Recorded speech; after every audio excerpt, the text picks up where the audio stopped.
folks, JD here, and today we're going to be looking at this. This is the MjX Bugs 3 Mini. Now, right off the bat, I want to say that this has been in transit for a month and a half. Now, when I put the order for this through, it should have turned up within 3 weeks, three and a half weeks normally, with everything else. This hasn't turned up, so I got on the phone, arranged everything, and then they sent me a new one. So thank you, GearBest, for sending me a new one, even though, you know, the old one didn't turn up.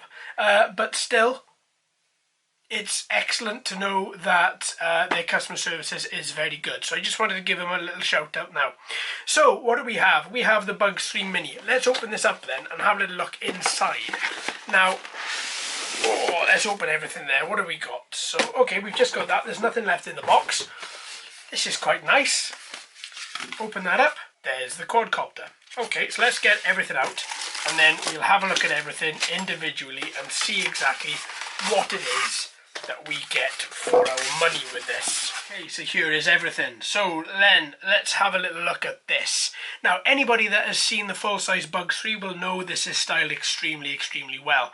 Right at the front we have a super bright white LED for orientation purposes. As we work our way towards the back, we have this very iconic dome. Towards the back then we have this tail fin, and then we have the battery. Now, this battery is a 7.4 volt 850 milliamp hour 2S LiPo. Now, the thing with this that stands out straight away is as soon as you plug in the battery, the quadcopter comes on. Right, I like that. Now, to get the battery out, you have to push this button up and pull out at the same time. Now, at this particular stage, I have flown this 3 times. And I have to say that getting this battery out of the back is an absolute nightmare. It's one of the most awkward things in the whole world. It is badly designed. I do not like this battery catch here at all. There's a much easier way they could have done it. Unfortunately, though, this is the way that they've chosen, and I think the battery clasp and the way it pulls out is very bad. When you first get your Bugs 3, on the connectors here inside the quadcopter, make sure you remove the little bit of plastic which is in there. I didn't, and I sat there for a while trying to figure out why the battery wouldn't go in all the way. As I say, when you plug this in, the quadcopter does come on straight away. Now then, working our way to the underside of the quadcopter, you will see there's nothing here whatsoever. We have 3 aeration holes here just to let the electronics breathe, and we also have 4 landing sprigs which are attached directly to the motor housing underneath there. Now, the motor housings come up, there's a little gap in here just for some air again, and the motor housings house 4 1306 2750 kV brushless motors. These things absolutely scream, and I tell you what, I really enjoyed flying this around no end. These motors are brilliant. Very good. So that is the style of the quadcopter. I really like it, but there is one thing that stands out again. It's very plasticky. These arms don't feel as thick as the MjX Bugs 6. The Bugs 6 felt really nice. These feel nicely designed, but they feel really thin. So hopefully they aren't going to smash if you down it. I mean, you can move it.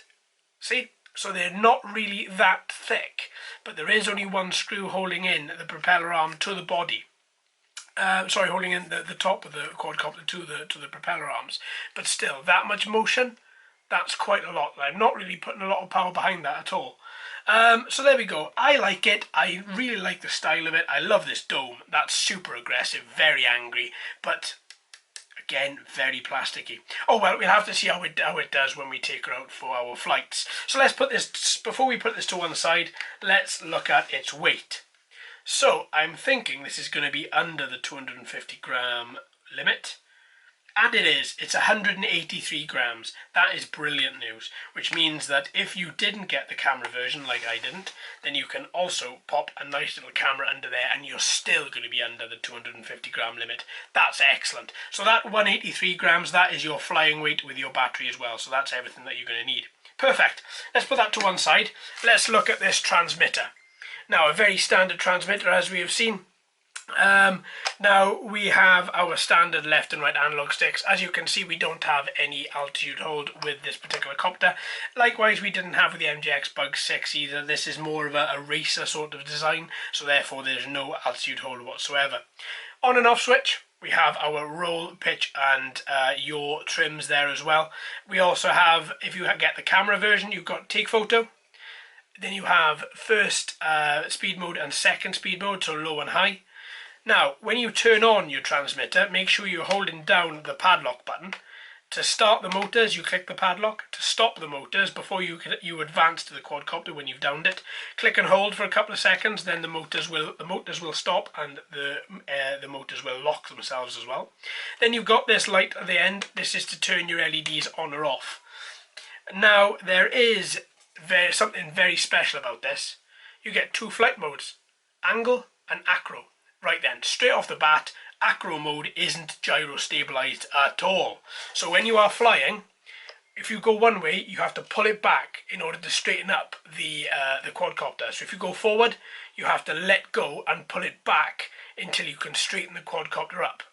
So it's not gyro stabilised at all. And if you also do have the camera, then you have a little wheel here as well, but in this particular mode it is locked in place. Now, you get two antennas. If you reverse these and have a little look in the back here, there is no cable whatsoever that runs up these, which lets me to believe that these antennas are 100% fake. So your antenna housing is actually inside the transmitter here. But still, I'm going to open up these because it's good for effect and because I couldn't imagine flying a quadcopter with the antennas down. It just doesn't feel right. Right then, you also get your lanyard holder there, and you get your LED there as well, which tells you exactly what's happening, your status LED. Flipping the thing around, we have 4 AA batteries that are needed to use this transmitter. This transmitter does not allow charging, so make sure the batteries inside here are fully charged or shop bought. You've also got 2 buttons. L2 is locked, L1 is there to help you to perform your 3D flips and rolls. That's the transmitter. Feels really nice. Look at this nice curves at the back. It reminds me a lot actually of the UDI Navigator transmitter. Actually, it's almost exactly the same. You get your nice handholds in the back, which your hands fit in really nice, and you can reach the analog sticks without any issue. Main issue though is when you want to change speed, you do have to take your finger off a thumbstick and actually move your hand on the transmitter, which is more of an issue. Right then, so that is the transmitter. You also get 2 manuals. So you have a quick start guide, which looks like this. And you also get your manual as well. Manual, again, is very good. Have a little read through it. Make sure you read the part about gyro calibration. We go through that in the flight test, but still, it's always good to have a little read and just to understand that as well. Accessories, what do we get? 4 spare propellers, 4 propeller guards, as well as a propeller holding tool for the motors, and you get a screwdriver there as well. Now, USB charger, like we've seen before, this comes with an adapter. So you get the one end that fits on the transmitter, fits on the charger, and the other end fits and slots inside here. So it goes on, clips in, and then goes in like that. Fits in really snugly. It doesn't come out easily at all. You do have to pull it to remove that. And once you have removed that, then you can just take this apart and keep it somewhere safe. Now then, I think that's everything. There's no app for us to look at with this, as there's no camera. So everything that you get inside is all of this. So you get your 2 manuals, you get your transmitter, you get your Bugs 3 Mini, you also get all your accessories here. So there we are, folks. Thank you ever so much for watching and listening. I've been JD. You've been fantastic as always. If you haven't already, please like and subscribe. Hello and welcome to all the new subscribers. I hope you're enjoying the channel. So until next time, my friends, happy flying.